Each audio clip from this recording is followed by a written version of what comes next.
Hey guys, it is 2:36 a.m. I'm kind of keeping this down because people are asleep in this house and I don't want to wake them up. Nope, still no guitar with me. I will be home tomorrow and the guitar will be back when I post a CNN video. It took me a while to draw a car that I actually liked. That one really sucked. After about 10 minutes of recording of me drawing cars, I stopped drawing them and I just kept drawing cars without recording it. You'll see it pop up in a minute. That one here wasn't too bad. Nah, not too bad there. This is episode 480. It is May 19th, 2019, 2:36 a.m. in the morning. I am in Woodbridge, Virginia. I'm not in my house. I'm in Amanda's house. And she's asleep. Her daughter's asleep. So I'm trying to keep it down. I did this cartoon today. She went out for a while to go to a funeral, and that went to work, and I did it then, and yeah, I the whole chunk here that I didn't record, and took about 3 hours, I guess, tooling around with this. I did like the drawing. I had the whole thing in my head. I don't like my John Bolton caricature. It just looks like a guy with a Yosemite Sam mustache. So,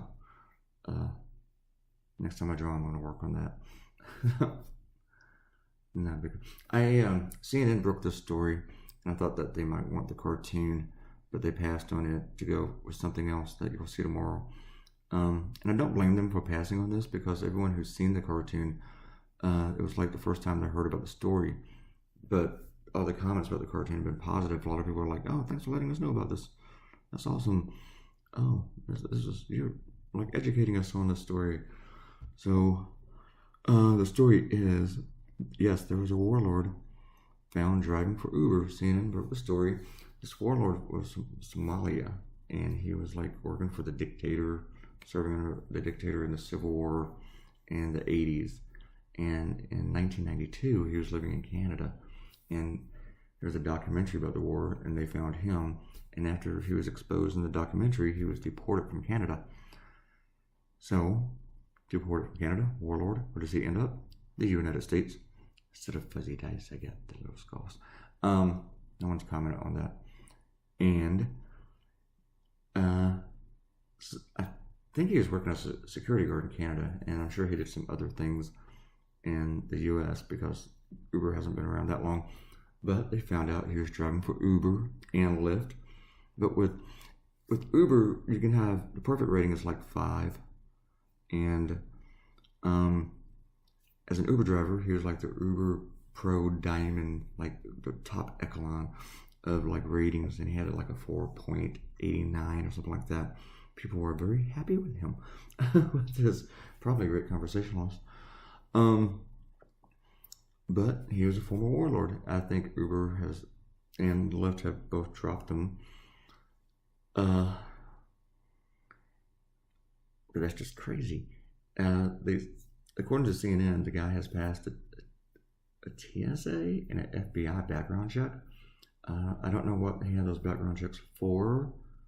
Maybe coming into the country, perhaps. Or the story didn't say, not the one that I saw. Anyway, I know Uber doesn't require an FBI background check, so I'm not sure.